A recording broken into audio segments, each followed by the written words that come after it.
So spring 2019 anime season is literally almost here, give or take a week or two, which is kind of sad because I've been enjoying the heck out of the winter season. But let's see if spring can keep up with the pace.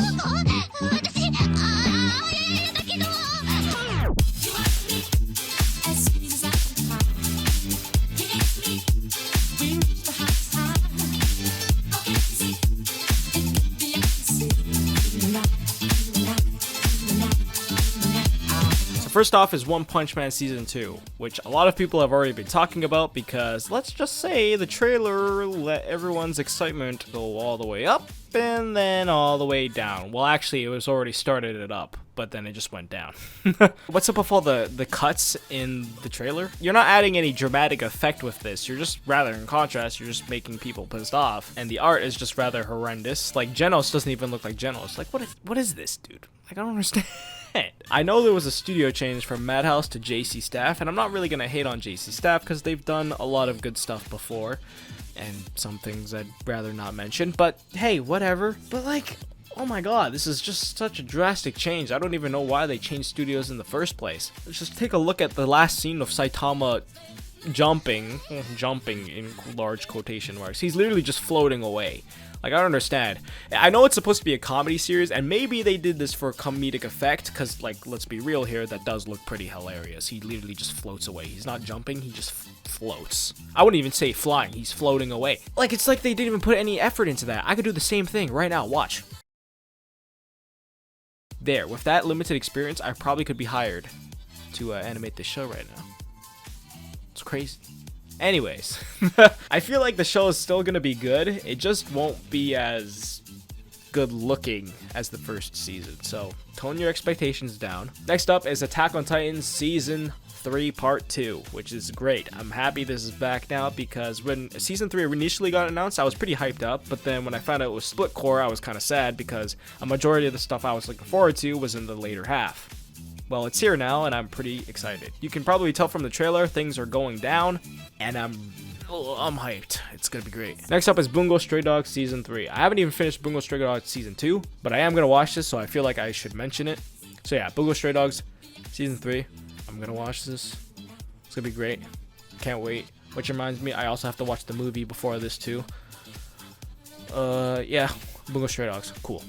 Next up, from my favorite studio, Ufotable, brings Kimetsu no Yaiba. So the setting is in Taisho era Japan, where our main protagonist Tanjiro is a kind-hearted young boy who lived peacefully with his family as a coal seller. Their normal life changes completely when his family is slaughtered by demons, and the only other survivor of the attack was his little sister Nezuko, who happened to turn into a ferocious demon as well. In order to return Nezuko to normal and get revenge on the demons they killed, they set off on a journey. Next up is Kenja no Mago. Now hold on a second. Can you guess what genre this is solely from the cover alone? If you guessed isekai, you'd be wrong. I'm just kidding, you're correct. This is an isekai anime. Our protagonist gets killed, gets reborn into another world, gets adopted as a baby by the hero Merlin. No, not that Merlin. And then gets named Shin, and by his 15th birthday, Shin has accumulated all kinds of powers because he studied under Merlin. And then the one thing his adoptive grandfather didn't really give him was a lick of common sense. By the way, that last line, lick of common sense, doesn't really have to do a whole lot with the series, because like literally they only talk about his lack of common sense in the world a couple times here. It's not really the main focus. Alright, anyways, I'm rambling. But this series is literally just for people who want to see an OP protagonist clear through his problems in the world. Because of his knowledge from his previous world, he's able to use magic in ways that the people of that world wouldn't even think of. So yeah, he's pretty OP. It's not a harem, by the way. If you saw these two girls and you thought, oh, harem series, no, not harem series. The canon pairing is pretty much locked and set in stone, literally from the get-go. So there's that. I've been reading the manga too, so I've been enjoying this series, although it's based off a light novel. I should probably read the novels too, because the recent chapter of the manga got me kind of heated because of some certain fat guy. But anyways, next up is Fruits Basket 18 years. It's been 18 years. Fruits Basket originally had an anime that aired back in 2001, and now it's getting a remake. I'm pretty hyped. I was ecstatic when they announced this, and I heard they were going to be adapting the entire story of the manga. It's going to be great. I actually have a couple of manga volumes of it myself in my room, actually. But yeah, I'm pretty excited for Fruits Basket. I don't really think I need to explain too much about it. Next up is Bokutachi Wa Benkyou ga Dekinai, or We Never Learn. This is a rom-com series. It's kind of similar to Quintessential Quintuplets from last season, because the premise is literally our main protagonist has to tutor a bunch of girls. Granted, the girls aren't actually stupid. One really excels in science, and then one really excels in math. So the story revolves around our third-year high school student Naruyuki as he dedicates himself to becoming a high-achieving student in his school despite his history of poor grades. In order to give his distasteful family a better life, his ultimate goal is to obtain the special VIP nomination, a prestigious scholarship covering all future university tuition fees. Although Naruyuki could feasibly be a shoo-in for the nomination, he is constantly overshadowed by his classmates Rizu Ogata and Fumino Furuhashi in mathematics and literature respectively. To his delight, Naruyuki receives the nomination, however there's a catch. He has to tutor his two-star classmates who are hopelessly mediocre at the other subject. To make matters worse, the subjects they are horrible at are the subjects they want to pursue for their future. So the one who's really good in literature wants to pursue science, and the one who's really good in science wants to pursue literature. My favorite girl has to be Kirisu-sensei, because I enjoy older sister types. That's just my thing. But I really like Fumino as well. She's absolutely adorable. I love her hair. She's so cute. It's a nice, wholesome rom-com, and that's really why I enjoyed it a lot. Hitori Bochi. Hitori Bochi suffers from extreme social anxiety. She's not good at talking to people, takes pretty extreme actions, is surprisingly adept at avoiding people, her legs cramp when she overexerts herself, gets full of herself when she's alone, will vomit when exposed to extreme tension, and often comes up with plans. Now she's entering middle school, and her only friend is attending a different school. This leaves Bochi alone, surrounded by new classmates with whom she has to make friends with, otherwise her old friend won't talk to her again. Sounds like a really cute slice of life show about a middle school girl trying to make some friends. Hopefully it's as good as Winter Season's Moe slice of life show.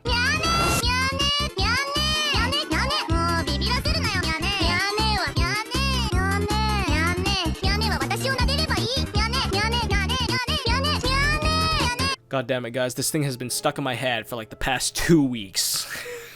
Sawayaki Kisune no Senko-san. The everyday life of Nakano, a salaryman working for an exploitive company, is suddenly intruded upon by the Kitsune Senko-san, 800-year-old young wife. Whether it be cooking, cleaning, or a special service, wink wink, she'll heal his exhaustion with her tender care. So pretty much a fox girl trying to, help out a salaryman after hard days at work. That's what I'm getting from. Slice of life romance, apparently, so let's see what happens. Show Metsu Toshi.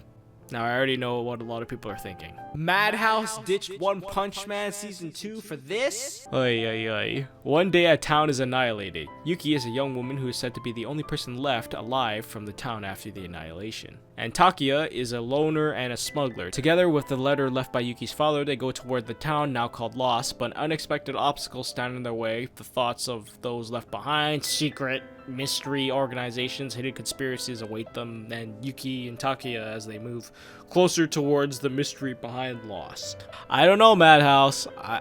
I'll give it a go, though. I think a lot of people are probably just gonna shit on this and then just wish they were working on One Punch Man. Now this is actually based on a visual novel, which I've heard is really good.